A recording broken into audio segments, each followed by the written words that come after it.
Assalamu alaikum, chers étudiants, chères étudiantes. Donc, je vais continuer le cours sur la création de couches d'information. Nous avons vu sur la vidéo précédente la première façon de créer une couche d'information nouvelle. Pour ouvrir, c'est simple, donc c'est soit par cet onglet dans la barre d'outils standard qui est ouvrir une table ou bien fichier ouvrir une table. Vous allez sur le répertoire sur lequel vous travaillez et vous allez choisir aussi bien la carte raster, donc qui est géoréférencée, et en plus les limites de communes que vous venez de créer. Ouvrir. Donc voilà. Donc ça, normalement, cette fenêtre, ça concerne le contenu de la carte. Donc comme vous savez, comme nous avons eu dans le cours de la cartographie fondamentale, la carte elle est constituée par un certain nombre d'éléments dont le contenu de carte. Donc c'est ça le contenu de carte. Là où il y a toutes les couches d'informations qui sont utiles pour la conception finale de votre carte. Donc comme vous voyez, j'ai numérisé ou bien j'ai digitalisé tous les objets géographiques qui concernent les communes, qu'elles soient urbaines ou bien rurales. J'ai délibérément laissé une seule commune ici.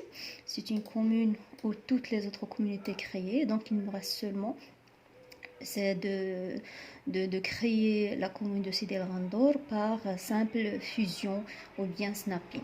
Donc si vous avez ouvert vos couches d'information, vous allez ici sur la barre d'état vous rendre compte que la couche qui est modifiable, c'est aucune. Donc il vous reste bien sûr, de sélectionner la couche sur laquelle vous voulez travailler ou bien vous voulez la terminer ou bien l'embellir selon vos envies. Donc ici, je vais mettre limite de commune parce que si je ne le fais pas, donc il ne va pas me donner la main pour digitaliser. Donc la barre d'outils dessin, elle sera désactivée.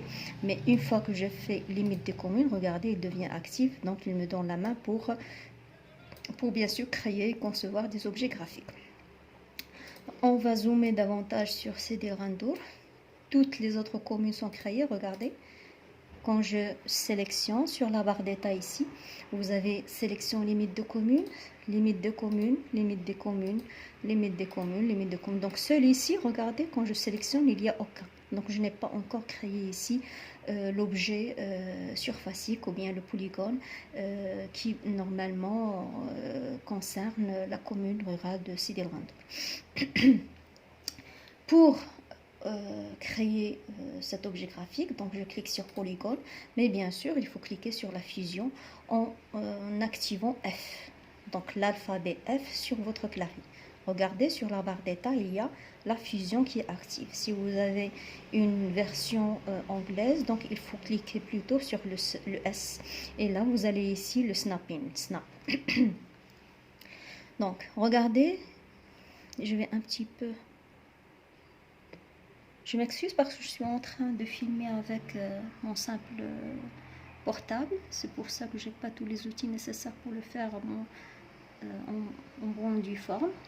Donc regardez ici, lorsque je vais sur la limite des communes qui est déjà ici conçue et créée, donc la souris ou bien le croisillon, il est par un plus. Ça veut dire qu'il est prêt pour fusionner tous les nœuds que vous avez créés sur les autres objets géographiques, ou bien les autres objets graphiques, pardon. Donc, je prends le premier, ici, le premier nœud. Je vais voir, est-ce que c'est très bien vu. Okay, donc, je prends le premier nœud. Voilà, je l'ai pris. Mais pour reprendre tous les points ou bien tous les nœuds qui existent ici, je dois enfoncer Shift. Regardez, une ligne noire qui est tracée sur toute cette limite-là pour dire qu'il a copié tous les nœuds qui existent sur cette ligne. Regardez, donc son copiage, la ligne elle est droite. Mais lorsque je vais enfoncer la touche majuscule, regardez, ou bien la touche Shift, regardez. Voilà, j'ai pris tous ces points-là. Regardez ici, j'ai pris tous ces points. J'ai pris tous ces points. Je ne peux pas faire comme ça. Si je vais ici, Mapinfo ou bien le logiciel, il ne saura pas quels sont les nœuds que je veux copier. Est-ce que ce sont les nœuds qui existent ici ou bien il doit faire cela, puis ces nœuds-là, pour arriver à ces nœuds-là, ou bien il va copier tous ces nœuds. C'est pour ça qu'il faut toujours se limiter aux intersections. Comme ça, on va dire au logiciel que je veux copier ces nœuds qui existent ici. Voilà. Ici, je dois préciser. Et vers la fin, regardez, voilà. Donc, j'ai créé ce polygone. Je vais utiliser l'information pour écrire ici CD L grandeur. Mon typologie, c'est une commune rurale. Et puis le cercle, c'est le cercle de Khmissat. Voilà. Et j'enregistre. Je ferme la base de données attributaire. Et je peux ici, pour voir le menu, regardez, ici, dans la barre d'outils standard, je vais cliquer sur nouvelle fenêtre données, puisque j'ai seulement une seule couche d'information qui est ouverte, donc automatiquement il va ouvrir la base de données attributeurs, ou bien les informations aux attributeurs, ou bien les attributs, ou bien les informations sémantiques qui reviennent à la seule couche qui est ici ouverte. Regardez, nous avons ici 34 communes créées, qu'elles soient urbaines ou rurales, avec 3 champs. Ok, les communes, ou bien les noms des communes, la typologie de ces communes et l'appartenance de ces communes dans le cercle. Je peux ajouter un autre champ ici pour dire par exemple la province. Si je suis en train de faire une base de données par exemple régionale ou une base de données nationale, comme ça je saurai au fur et à mesure que je vais digitaliser l'ensemble des communes marocaines, je peux par cet onglet-là ou bien par ce champ-là de province savoir l'appartenance de chaque commune dans une province. Donc je peux ajouter ici une province, donc un champ qui s'appelle province, et écrire tout ici la province de Khmissat. Donc enfin, parce qu'on n'a pas besoin de ça. Et voilà, donc nous avons toutes les communes que nous avons créées sur MapInfo. Donc nous avons créé les communes, nous reste les limites des cercles. Pour faire les cercles, je vais les faire de l'autre façon. Je vous ai dit que la première façon de le faire, c'est d'utiliser l'onglet création d'une nouvelle fenêtre ou bien fichier nouvelle table ici. Okay. Mais ici, lorsque vous allez utiliser cette opération, donc vous allez modifier la structure de la base de données attributaire. Donc, ça veut dire que vous savez d'ores et déjà quels sont les champs que vous voulez attribuer à votre couche d'information. Et quelles sont les informations sémantiques qui doivent être liées avec couche d'information. Et puis, nous avons l'autre façon, bien l'autre méthode pour la faire, c'est en suivant la méthode dans la barre d'état. Regardez ici en bas, dans la barre d'état. Je ne sais pas ce que vous le voyez ou non. Donc ici, dans la barre d'état, lorsqu'il y a modifiable limite des communes, au lieu de laisser les limites des communes, on va faire la couche dessin. OK? Mais avant de faire ça, je vais vous montrer seulement une chose. Ok, je vais le faire pour CD le render aussi. Comme ça, on saura un certain nombre de manipulations sur la digitalisation. Je vais revenir sur mon polygone. Donc, regardez, je vais le supprimer. Je vais les supprimer. Je vais refaire ce travail-là de digitalisation. Je vais prendre ces points-là en enfonçant Shift. Ok. Admettons par exemple que j'ai fait ça.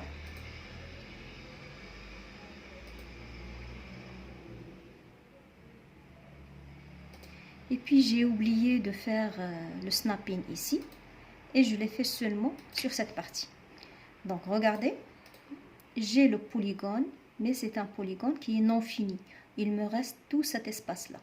Inutile de l'enlever ou bien de le supprimer pour refaire le travail, parce que parfois nous avons un territoire qui est très large, donc on ne va pas jouer par suppression puis après on va refaire le travail. La technique est simple, je vais afficher les nœuds, je vais voir est-ce que la barre elle est affichée, donc je vais afficher les nœuds, voilà.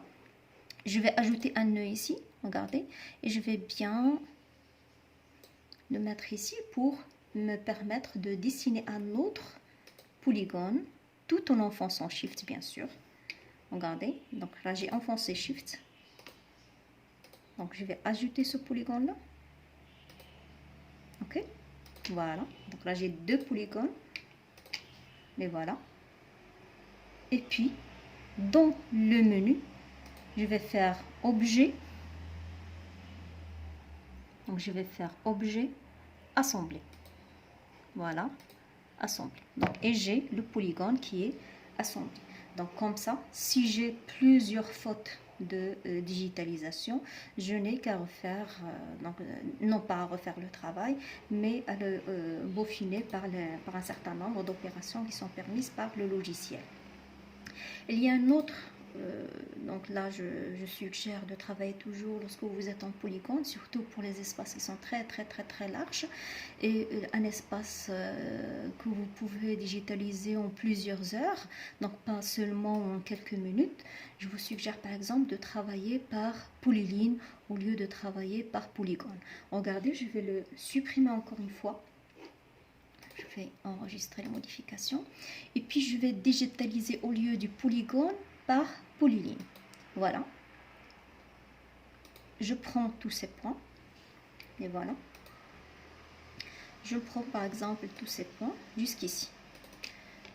Ok, demain je vais travailler cette partie par exemple,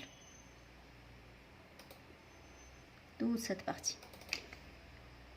Après-demain je vais travailler toute cette partie là. Par exemple, c'est un espace forestier qui est très large. Ok, donc pour faire ce polygone, j'ai fait 3 polylines. Regardez, je vais changer la symbologie pour qu'elle soit beaucoup plus visible. Donc regardez, donc je vais la mettre par une couleur qui sera beaucoup plus apparente.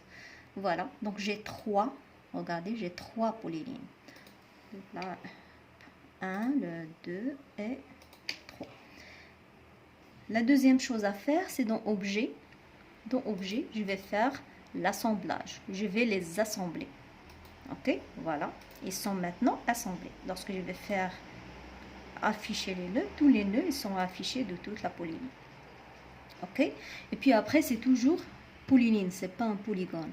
Donc, pour le transformer en polygone, toujours dans le menu objet, je vais faire en bas convertir en polygone.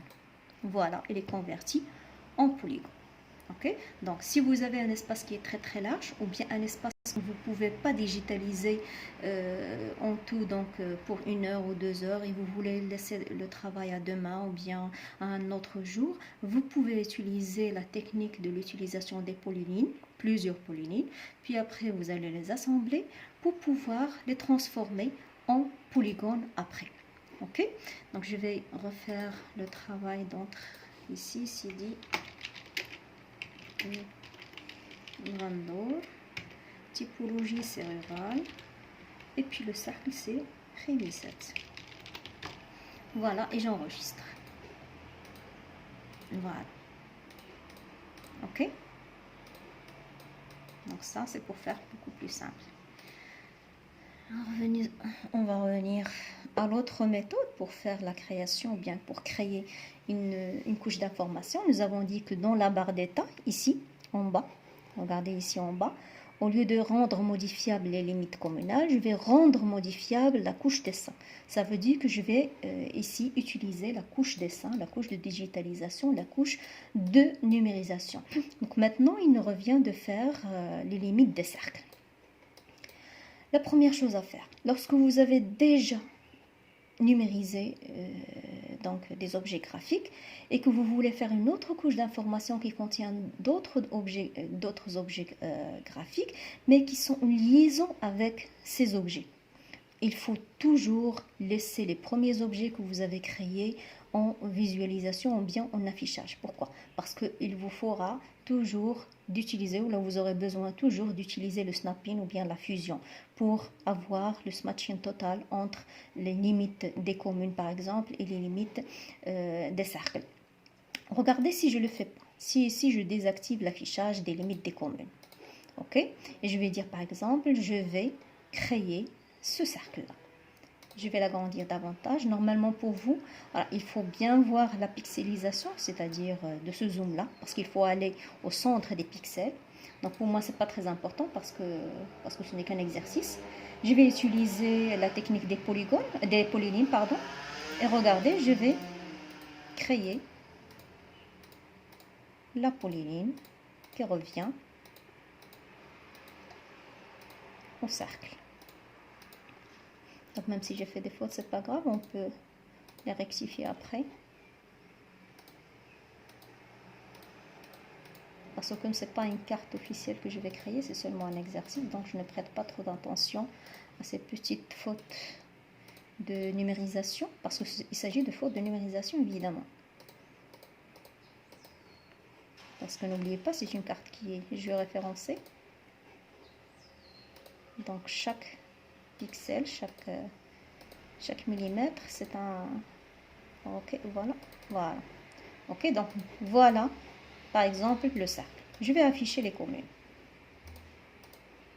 Normalement, lorsque je vois ça, je vais dire, ah, il y a ce matching total entre les limites des communes ici, qui font partie au cercle de Tifelt et l'autre. Mais lorsque je vais agrandir, regardez, il y a beaucoup de décalage. Regardez combien de décalages existent.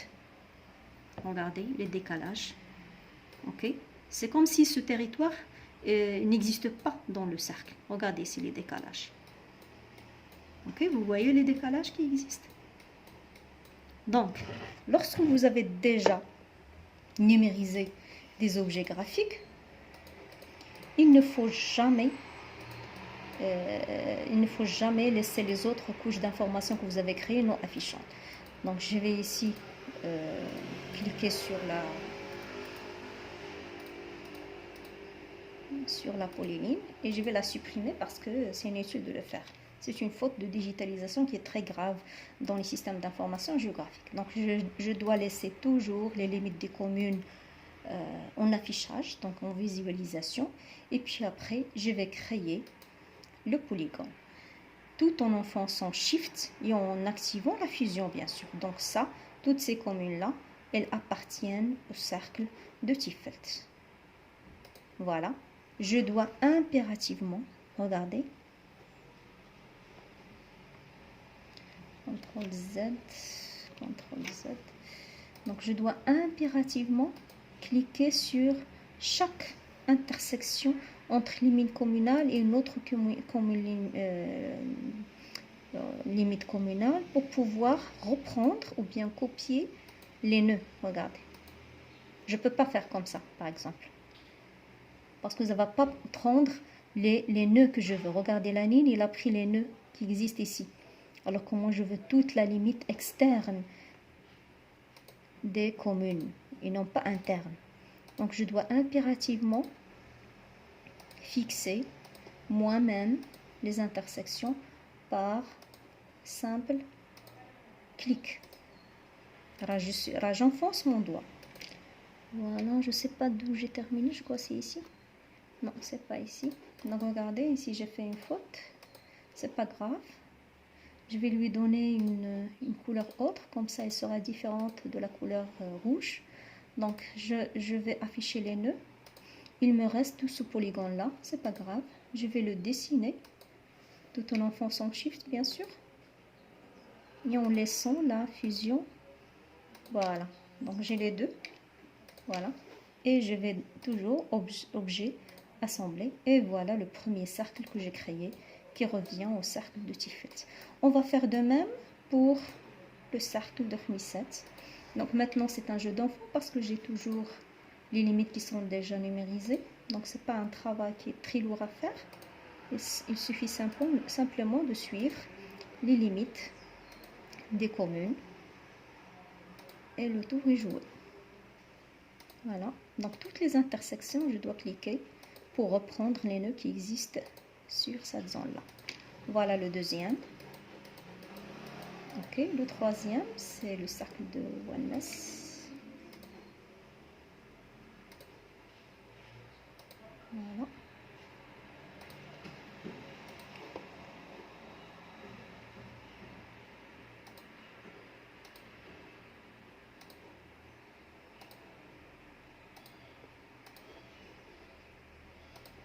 Donc toutes les intersections, là où il y a intersection, je dois cliquer. Voilà celui de Walmas, il me reste seulement celui de Rommani. Voilà.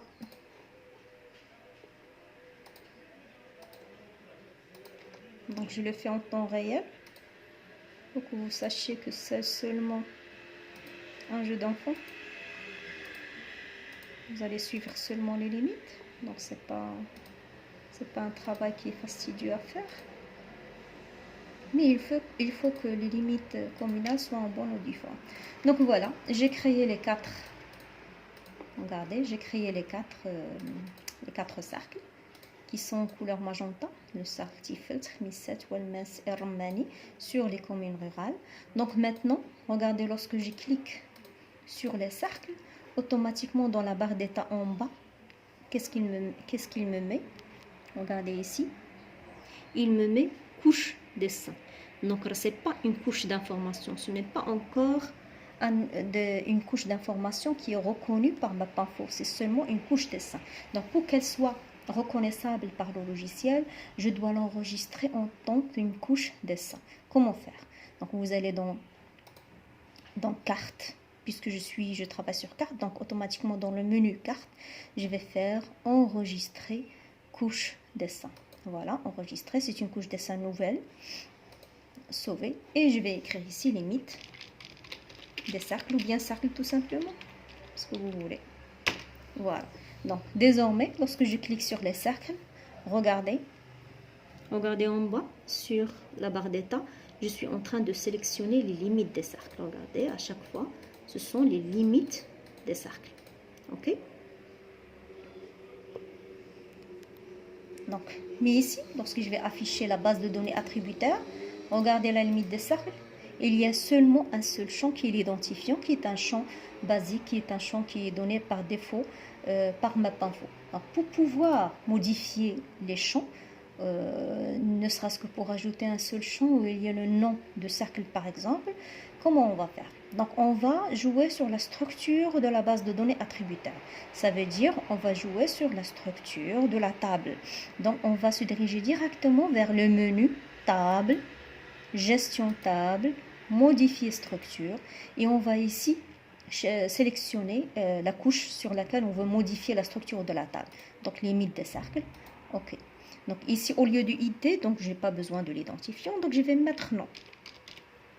Le nom, la typologie des noms, c'est un nom qui est en caractère, c'est alphanumérique. Et puis le maximum, c'est 10, je crois. Khmisset, il n'excède pas 10, je crois. Voilà, ok. Automatiquement, lorsqu'on modifie la structure de la base de données attributaire ou bien de la table, automatiquement, Mapinfo, il la ferme. Mais il ferme cette couche d'information seulement dans l'affichage, visuellement, mais elle existe physiquement. Donc pour la faire revenir, c'est simple, on va dans contrôle des couches par le bouton droit et ici on met ajouter et on ajoute la limite des cercles. Sinon vous pouvez refaire le travail en cliquant sur ouvrir couche, etc. Mais ça c'est comme si vous allez réouvrir la même couche. Ok, donc maintenant lorsque je vais activer la base de données attributaire des limites des cercles, donc regardez, nous avons ici les noms. Donc je peux ici réajuster mes fenêtres. Voilà, comme ça. Celui-là, c'est Tifelt. Je vais écrire ici Tifelt. Donc, vous pouvez soit utiliser Tifelt, donc soit utiliser cette méthode, soit en utilisant le i. Donc, ça, c'est Khmisset. Celui-là, c'est Walmas. Et le dernier, c'est Rommani. Voilà, donc j'ai fait ces 4. Regardez la base de données attributaire des limites des cercles. Nous avons ici donc un seul champ avec 4 enregistrements qui reviennent bien sûr aux objets géographiques, les objets graphiques que nous avons créés. Voilà, donc ça c'est les limites des cercles. Maintenant il nous revient de faire les limites des provinces. Je vais désactiver les communes parce que je n'en ai plus besoin pour laisser seulement cette limite là. Ok, et ici donc je peux faire modifiable couche dessin toujours. Je prendrai le polygone, je laisse la fusion activée, je prends le premier nœud, voilà, je l'ai pris, regardez, je l'ai pris ici, ok, et puis j'enfonce Shift et je vais prendre tous les points externes des limites des cercles, donc ça sera beaucoup plus beaucoup plus facile parce que les limites des cercles sont très longues. Voilà. Voilà donc. On va la faire par une autre couleur, le bleu par exemple. Même si le bleu c'est l'eau, mais bon. Donc voilà. Et par la même méthode, carte, enregistrer couche dessin. C'est une couche dessin nouvelle. Sauver et on va faire limite de province. Voilà. Lorsque je sélectionne la limite, c'est la limite des provinces. Je peux faire une autre méthode qui est beaucoup plus facile, mais il faut apprendre à faire ça bien sûr, parce que ça, ce sont les basiques du logiciel MapInfo. Je vais désactiver l'affichage ou bien la visualisation des limites des provinces. Et je peux vous donner par exemple une autre technique pour le faire. Cette technique, elle est beaucoup plus simple à faire. Je vais sélectionner tous les cercles. Okay, ils sont sélectionnés, même s'ils ne sont pas dans le mode modifiable ici, parce que je n'en ai pas besoin. Ok, je vais les copier, donc en utilisant ici copier. Ok, et je vais les coller dans la couche modifiable qui s'appelle dessin. Ok, qui s'appelle dessin. Je les colle. Voilà, ils sont tous les centres, tous les cercles, pardon, ils sont ici collés. Qu'est-ce que je dois faire maintenant? Je peux simplement les assembler. Donc, objet, assembler. Voilà. Regardez, lorsque je vais changer la symbologie, voilà, j'ai fait la province sans faire d'effort considérable. Simplement en utilisant les couches qui existaient ici. Donc, ici, je peux faire carte, enregistrer couche dessin, sauver et je vais faire province tout simplement. Comme ça, je vais la différencier de l'autre. Voilà, elle existe déjà, donc je vais faire province limite pour la différence limite. Voilà, ok. Donc je vais désactiver ces deux, la province limite des cercles, je vais laisser seulement les communes. Regardez, donc je vous ai montré la possibilité de le faire par simple numérisation des limites des communes, mais je peux par exemple utiliser la même méthode pour créer les cercles sans être obligé à suivre toutes les limites externes par fusion et par shift, etc. Comment faire? Pourquoi nous avons dans la base de données attributaire ou bien dans les attributs des limites des communes, nous avons ajouté le cercle, ici le champ qui s'appelle cercle. Je vais voir. Voilà. Pourquoi nous avons ajouté ça? Et les cercles, donc il y a des communes qui appartiennent à Tifel, des communes qui appartiennent à Khmissat, à Roumanie ou bien à Walmes. Tout simplement, je peux l'utiliser dans la sélection. Donc je vais demander à MapInfo de sélectionner les limites communales. Ok, je vais voir est-ce que c'est très visible. Voilà. Voilà. Les limites communales dans l'expression, je demande à MapInfo de me sélectionner dans le cadre de la table qui s'appelle limite des communes tous les cercles, ok, qui égalisent entre guillemets parce que c'est du caractère, c'est pas un chiffre, et je vais écrire par exemple Tifels.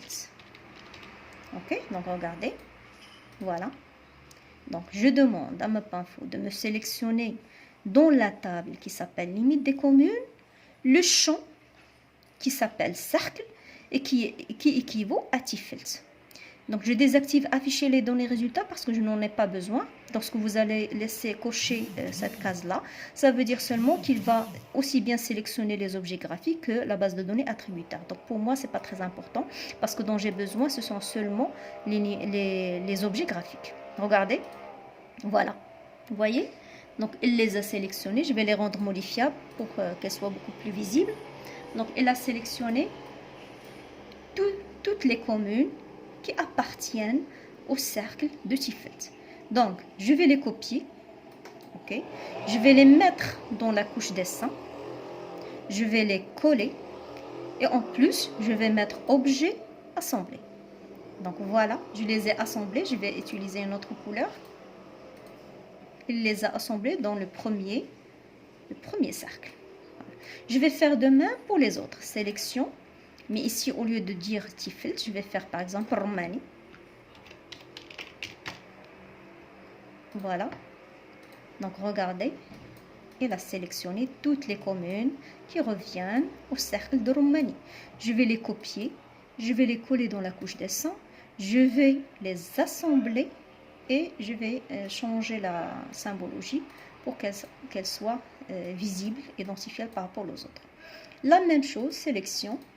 Je sélectionne plutôt Roumanie, mais Welmes cette fois-ci. Ils doivent être écrits de la même façon que vous avez écrit dans la base de données attributaire. Sinon, il ne saura pas les dégager de la base de données. Donc voilà. Donc voilà les cercles de Welmes. Je vais les copier, les coller toujours dans la couche dessin et puis les assembler. Je changerai la symbologie seulement pour vous permettre de faire la différence. Et puis, nous avons la même chose pour Khmisset. Sélectionnez les cercles qui s'appellent Khmisset. Voilà. Voilà la sélection. Ok. Je le copie, je le colle et j'assemble. Donc c'est un jeu d'enfant. Voilà. Et j'ai fait les 4. Regardez, les 4 cercles sans être obligés de suivre les limites externes des communes qui font partie de chaque cercle. Ok. Donc, qu'est-ce qu'il nous revient à faire? C'est de rendre la couche dessin reconnaissable par MapInfo et de les convertir en une couche d'information, ou bien layer, ou bien une table d'information. Comment faire? Tout simplement, carte, enregistrer couche dessin, sauver, et puis les cercles. Voilà, limite des cercles. Donc maintenant, lorsque je vais sélectionner les cercles, automatiquement dans la barre d'état en bas, vous allez sélection cercle. Mais dans la base de données attributaire, vous n'avez aucune information à part l'identifiant. Donc il nous revient ici de faire la même chose en utilisant table, gestion table, modifier structure des cercles que nous venons de créer. Et là, nous allons mettre nom, caractère 10. Voilà. Ok, ok. Et on va la rappeler à partir du les contrôles des couches pour la rendre visible. Et par le i, par exemple, je vais faire ici pour le cercle C Welmes. Pour Roumanie, donc regardez, lorsque je clique avec le i qui est dans dans la barre d'outils générale, j'ai ici 2 couches d'informations qui sont affichées. Pourquoi? Parce que MapInfo, il vous demande de lui identifier quelle couche d'informations vous voulez modifier ou bien remplir d'informations sémantiques. Est-ce qu'il s'agit des cercles ou bien limite des communes? Si vous avez plusieurs couches d'informations qui sont ici ouvertes, vous allez avoir ici un défilement de toutes les couches d'informations qui sont ouvertes. Et il vous suffit de cliquer sur la couche voulue pour entrer toutes les informations qui lui sont liées. Donc ici c'est Tifet et ici c'est Khmisset. Voilà. Et j'enregistre bien sûr. Donc voilà, lorsque je vais afficher la base de données attributaire, voilà les 4 enregistrements, les 4 objets, bien les 4 objets graphiques sont ici nommés par leur nom, par leur libellé de cercle. Ok, donc voilà pour les couches d'information sous forme de polygones. Donc maintenant, il nous faudra faire les sièges de la province. Et je vous dis ici que vous pouvez soit réaliser des couches d'information pour chaque siège, ok, soit réaliser une seule couche d'information qui porte le nom des sièges et que vous allez différencier à partir de la typologie. Normalement, lorsque vous faites un système d'information géographique, c'est la deuxième méthode qui doit prévaloir. Donc la première méthode, c'est une méthode de cartographie assistée par ordinateur, de CAO. Donc lorsque vous faites de simples cartes thématiques ou bien de cartes d'inventaire dans vos ouvrages ou bien qui vont être affichées dans votre mémoire de fin d'études, etc., vous pouvez ici diviser les objets graphiques selon la thématique que vous voulez. L'important, c'est que la thématique soit une thématique générale qui contient donc l'information basique. Mais lorsque lorsque vous allez travailler, Inch'Allah, dans des bureaux d'études ou bien dans des ministères, etc., et que vous incombe de faire un système d'information géographique, il faut regrouper tous les objets graphiques ou bien toutes les informations qui ont une seule thématique ou bien qui ont une thématique similaire. Donc ici, il s'agit du siège, donc des sièges de la province, du cercle de la commune rurale ou bien de la municipalité et pas de la municipalité comme c'est écrit ici, c'est une faute de frappe. Donc, il faut faire une seule couche d'information qui doit être appelée ou bien nommée siège et dont la différenciation doit être affectée dans la base de données attributaire pour différencier entre les sièges de province, du cercle, de la commune rurale ou bien de la commune urbaine. Donc, on va faire la première, donc bien la deuxième méthode qui concerne la création d'une seule couche. Cette fois-ci, elle est ponctuelle parce qu'elle n'est pas, ou bien la précision géographique n'est pas très nécessaire dans ce cas. Donc, je vais enlever les cercles. Je vais laisser seulement les limites des communes. OK. Et je vais, donc, toutes les communes qui sont rurales. Regardez, voilà. Je vais faire modifiable couche dessin. Je vais utiliser ici les points, symboles ponctuels. Mais évitez d'utiliser MapInfo 3.0 compatible, s'il vous plaît. Il faut toujours aller dans les autres typologies de MapInfo et non pas utiliser MapInfo 3.0 compatible. Ok, donc nous allons à MapInfo cartographique et vous allez utiliser n'importe quel point. Par exemple, ce point-là, c'est pas grave. Je vais l'agrandir pour qu'il soit très visible, mais après on va changer la symbologie par rapport à la mise en page, bien sûr, au zoom dans notre mise en page. Donc nous avons ici donc la typologie de commune rurale. Donc je vais commencer par fichier, nouvelle table, ajouter à la table active et je vais créer les sièges. Donc nous avons dit que les sièges c'est la typologie. Vous pouvez ajouter aussi le nom des communes, mais pour moi donc je vais utiliser seulement la typologie. Type, caractère, je vais dire ici 25 et on verra après. 25 c'est trop, on va faire 15. Voilà, ok. Et ici nous allons dire siège, tout simplement, siège administratif. Voilà, siège administratif. Automatiquement dans la barre d'état, il va vous rendre modifiable les sièges administratifs. Donc par le symbole ici, l'onglet qui s'appelle ici, regardez, le symbole. Je vais ici cliquer sur le point. Donc ça, c'est le siège de la commune rurale, je suppose. Par le i, je vais cliquer au centre, siège administratif, et je vais mettre ici commune rurale. Ok, je vais la sélectionner, la copier, comme ça je n'aurai pas à écrire à chaque fois donc commune rurale. Et je vais suivre toutes les communes rurales, puis après je vais faire les communes urbaines, etc.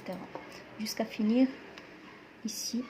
Sidi Allal Bahraoui, CTRL V, 8 Malek, et ainsi de suite, jusqu'à faire toutes les communes. Voilà. Voilà.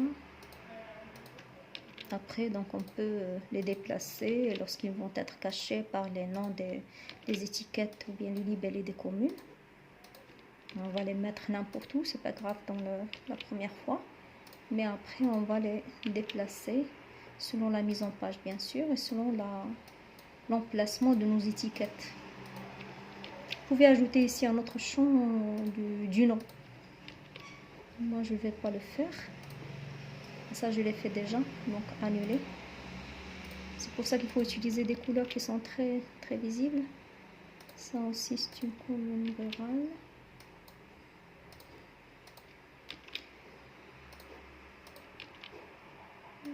Voilà.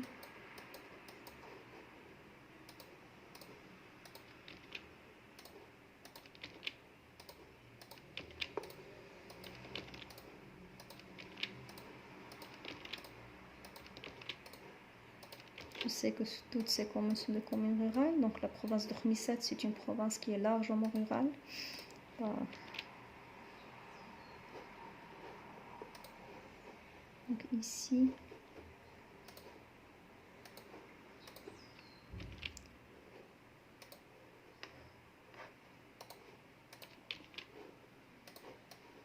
Je fais toutes. Oui, il me reste celle de Roumanie.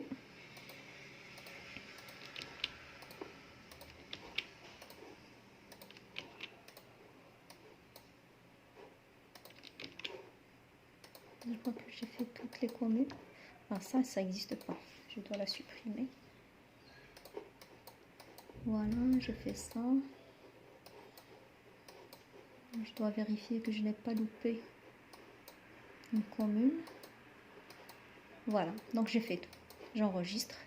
Puis maintenant, les communes urbaines. Donc, dans Roumanie, bien sûr. Je laisse le même symbole, c'est pas grave. Après, je vais vous montrer comment les changer. Ici, c'est une commune urbaine. Oui, mais il faut voir c'est quoi l'étoile. Siège du cercle, siège de commune rurale. Ah, municipalité. Donc ça. Ok. Donc ici, municipalité ou bien communes urbaines. Urbaine. Et par le même procédé, je vais copier pour le coller sur les 3, parce qu'il me reste 3. Tifels, c'est ici. Khmisets. Et Khmisets. Voilà. J'enregistre. Donc maintenant le cercle c'est celui. Le cercle c'est l'étoile. Je vais utiliser la même chose, le même point. Donc ici, je vais mettre cercle. On doit avoir 4 points. Donc Roumanie aussi. Voilà. Cercle. Tifels. C'est très petit l'espace qui est dévolu à Tifels. Et puis Khmisets. Voilà. Il me reste quoi? La province, c'est celle de Khmisets. C'est celui parce que c'est un siège. Province. Et j'enregistre. Donc je crois que j'ai survolé tous les sièges. Ok, on va voir dans la base de données attributaires, siège administratif. Voilà. Donc les communes rurales, les cercles. Et puis nous avons province. Communes urbaines. Oui, ok, c'est bon. Ok, donc maintenant, nous avons créé ça, les sièges administratifs. Donc comment différencier entre chaque siège de l'autre? C'est simple, c'est en utilisant la sélection. Donc ici, sélection sur le menu. Donc regardez. Donc sélection sur le menu. Donc je vais sélectionner. Donc, je vais un petit peu rapprocher mon portable. Donc je vais sélectionner dans la table siège administratif tous les types qui sont égaux à, par exemple, commune rurale. Commune rurale. Voilà. Donc automatiquement, il va sélectionner sur la carte tous les objets qui s'appellent commune rurale. Et dans la symbologie du point, donc ici, est-ce que c'est visible? Oui, ici, je vais changer. Je vais mettre par exemple le blanc.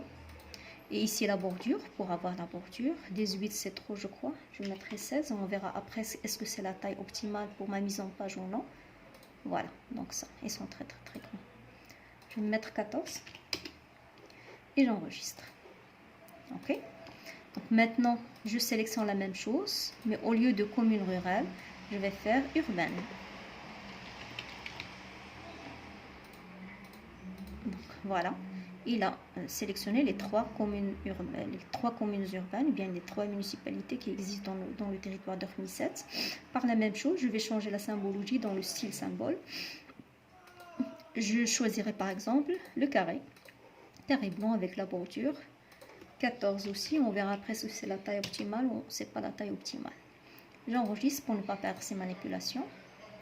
Sélectionner toujours dans la table siège administratif, mais cette fois-ci cercle. Voilà. Normalement, cercle, il doit être comme un cercle. Et là, on va choisir une autre typologie. On va mettre l'étoile aussi, pourquoi pas. Ou bien on va faire le point, ou bien le triangle. Nous avons l'embarras du choix. Voilà.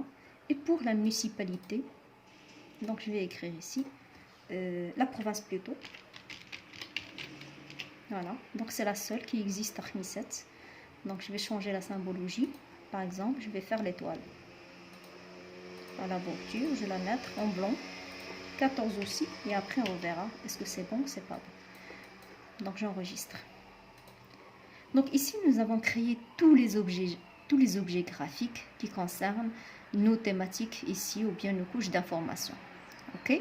Donc vous pouvez à ce stade fermer la table qui s'appelle Province Khmisset, qui est ici le raster, parce que nous avons ces informations là. Dans la séance prochaine, je vais vous montrer comment faire la mise en page finale et créer votre propre carte thématique, ou bien carte d'inventaire. Allez, à la prochaine, Inch'Allah.